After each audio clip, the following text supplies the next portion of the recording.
ઘણા લોકો બાઇક લઈને કે દોડતી વખતે, ક્રિકેટ રમતી વખતે કે કોઈ બી રમતમાં નીચે પડી જાય છે અને એમને ઢીંચણમાં લિગામેન્ટમાં ઇન્જરી આવી જાય છે. આ ઇન્જરીમાં સૌથી મોસ્ટ કોમન લિગામેન્ટ કે જેમને ઇન્જરી કે ડેમેજ આવતું હોય છે એ છે ઢીંચણનું એસીએલ લિગામેન્ટ. એસીએલ લિગામેન્ટ એટલે એન્ટિરિયર ક્રુશિયેટ લિગામેન્ટ. હું doctor Bhavin Chhatraliya, consultant physiotherapist.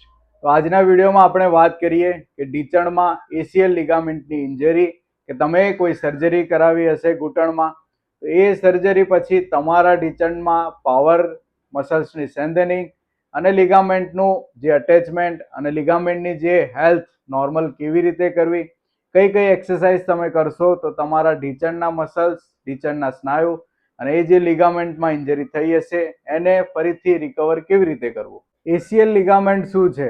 ACL ligament કે જે એન્ટિરિયર ક્રુશિયેટ લિગામેન્ટ કે ઢીંચણમાં આવેલું સૌથી મહત્વનું લિગામેન્ટ કે જે જાંઘથી શરૂઆત થઈ અને નીચે પાછળ પિંડીના સ્નાયુ સુધી અટેચમેન્ટ હોય છે અને એ ઢીંચણની મૂવમેન્ટ, ઢીંચણને વાળવા માટે તમે જે જમ્પિંગ આપો છો, રનિંગ કરતી વખતે જે સ્મૂથનિંગ મૂવમેન્ટ આવે છે એકદમ, કે જેમાં તમને ઢીંચણમાં ઘસારો ના થઈ જાય, દુખાવો ના થાય અને તમારું જે રનિંગ કે સ્પોર્ટ્સ એક્ટિવિટી જે પણ તમે કરતા હશો એમાં બહુ જ હેલ્પફુલ થતું હશે.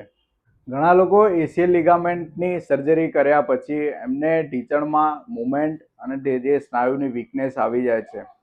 તો કેવી રીતે તમે ઘરે બેઠા જ એ જે એસીએલ લિગામેન્ટની સર્જરી પછી ઢીંચણની એક્સરસાઇઝ કઈ કઈ કરશો, તો આવી જાઓ, હું તમને બતાવું છું એવી સિમ્પલ 6 એક્સરસાઇઝ કે જે તમે ઘરે બેઠા તમારા જે લિગામેન્ટની સર્જરી થઈ હશે અને પછી તમારું જે ઢીંચણ નહીં વળતો હોય અને તમને દુખાવો થતો હશે તે બધા જ પ્રોબ્લેમમાંથી આ સિમ્પલ 6 એક્સરસાઇઝ તમે કરી લેશો તો તમારા લિગામેન્ટ, મસલ્સ એકદમ પાવરફુલ અને તમને ઢીંચણના દુખાવામાંથી પણ રાહત મળી જશે.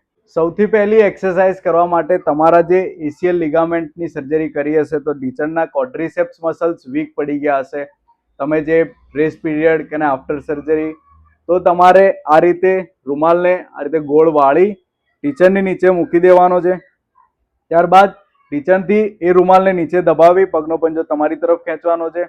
આ પોઝિશનને 5 સેકન્ડ સુધી હોલ્ડ કરવાની છે. 1, 2, 3, 4, 5, રિલેક્સ. આ એક્સરસાઇઝને 5 થી 10 વખત રિપીટ કરવાની છે.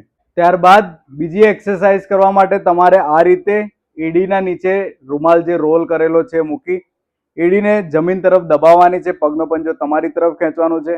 આ પોઝિશનને પણ 5 સેકન્ડ સુધી હોલ્ડ રાખવાની છે.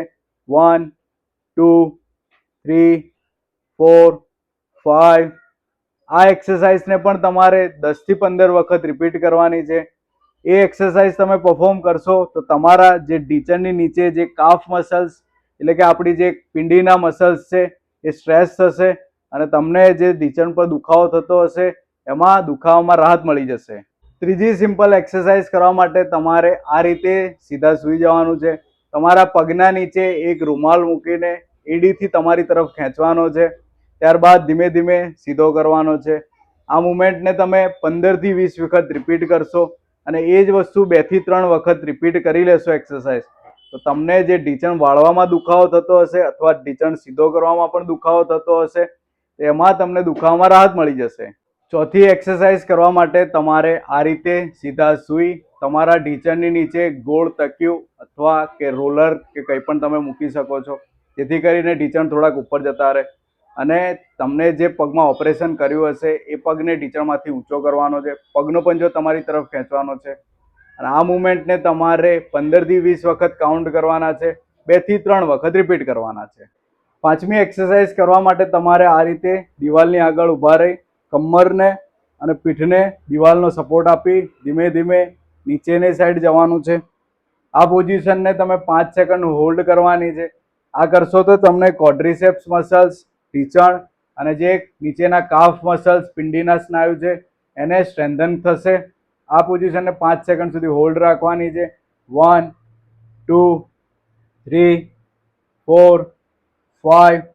આ ધીમે ધીમે નીચે જવાનું છે. અને સપોર્ટ રાખજો બાજુમાં, તો તમે પડી જાઓ તો તમને જે દુખાવો વધી ના જાય એનું ખાસ ધ્યાન રાખવાનું છે. છઠ્ઠી એક્સરસાઇઝ કરવા માટે તમારે આ રીતે સીધા ઊભા રહી જવાનું છે. જે પગમાં ઓપરેશન કરાવ્યું છે એ પગ નીચે રહેશે, અને નોન ઓપરેશન કે જે પગ સાજો છે એને ઢીંચણમાંથી વાળીને તમારે ધીમે ધીમે નીચે જવાનું છે. એ પોઝિશનને 5 સેકન્ડ સુધી હોલ્ડ કરવાની છે, અને એ મુવમેન્ટને 10 થી 15 વખત તમારે રિપીટ કરવાની છે. આજે મેં તમને 6 એક્સરસાઇઝ બતાવી છે કે જે તમારું એસીએલ લિગામેન્ટ ઇન્જરી અથવા એના પછીની કોઈ સર્જરી તમે કરાવી હશે, કે લિગામેન્ટમાં રેસ્ટ પીરિયડ પછી તમારા ઢીંચણના મસલ્સને મજબૂત કરવા માટેની જે મેં 6 એક્સરસાઇઝ બતાવી છે એ મેં જનરલ જે પેશન્ટ્સ જોઈ અને એના પરથી મેં તમને એક્સરસાઇઝ બતાવી છે. તમને જો એસીએલ લિગામેન્ટમાં ઇન્જરી કે કોઈ દુખાવો કે સોજો વધી જતો હોય તો પહેલાં કોઈ ડૉક્ટરનો સંપર્ક કરી એમના સૂચના મુજબ તમે એક્સરસાઇઝ સ્ટાર્ટ કરો. અને જ્યારે તમારા મસલ્સ એટલા પાવર થઈ ગયા હોય કે તમે એમને કીધું હોય કે હવે એક્સરસાઇઝ તમે પ્રોપર કરી શકો છો, ત્યારબાદ આ એક્સરસાઇઝ તમે સ્ટાર્ટ કરો તો તમારા જે મસલ્સમાં જે વીકનેસ અને જે સ્ટ્રેન્થનિંગ બાકી રહી ગઈ હશે એ આવી જશે. જો વિડીયો તમને ગમ્યો હોય તો લાઈક કરી લો, અને જરૂરિયાતમંદ કે જેને ઢીંચણમાં હમણાં જ રિસન્ટમાં સર્જરી કરાવી હોય તેમના વિડીયો શેર કરી લો, મારી આઈડીને સબસ્ક્રાઇબ કરી લો, અને નોટિફિકેશન બેલ આઇકન ઓન કરી લો, તો તમને જે આવનારા નવા વિડીયોઝ, નવી અપડેટ્સ છે એ મળતી રહે. Thank you.